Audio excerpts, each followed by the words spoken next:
Sometimes I crave the most simple things, like a Caprese panini off the Blackstone. This one's cheesy good, filled with some Belgioioso truffle burrata. You're gonna wanna make this at home. There's 2 S's in that? Belgioioso.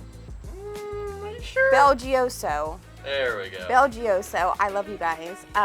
This one is so good. Let me show you how to make this at home.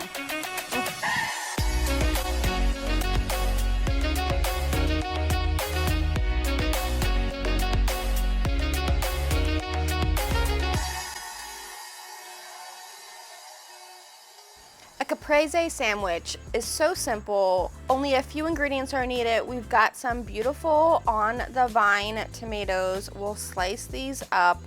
Grab some Italian bread, which is a must for a panini for me. Well, Italian, sourdough. Actually, either one's fine. But I like Italian for this one.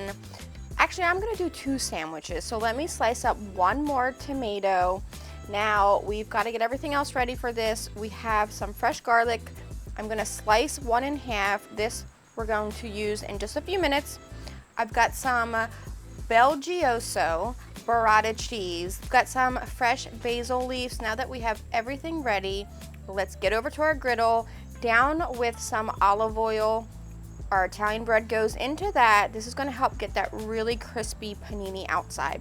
Now let's grab that burrata cheese, open it up just a little bit, take out the inside creaminess, dab that around your bread, and then break up the outside shell of your burrata, which is mozzarella. We'll go down with a couple tomatoes on top of our cheese. On the other side of our sandwich, we'll go down with some basil leaves. We'll salt those tomatoes with my favorite flaky sea salt. Now we'll sandwich them together, grab that garlic clove and rub it around the top of our bread.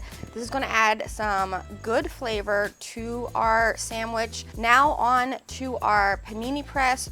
This covers both of our sandwiches at once, which I love.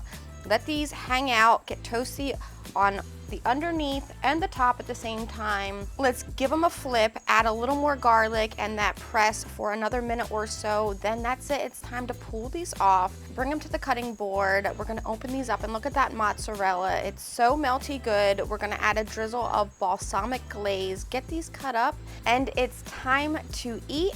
Now this is one I cannot stop eating. It's perfect any time of the year as long as you have good tomatoes, a good cheese, and some good bread.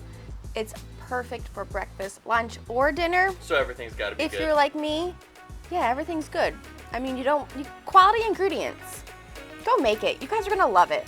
I can't wait for you to taste it.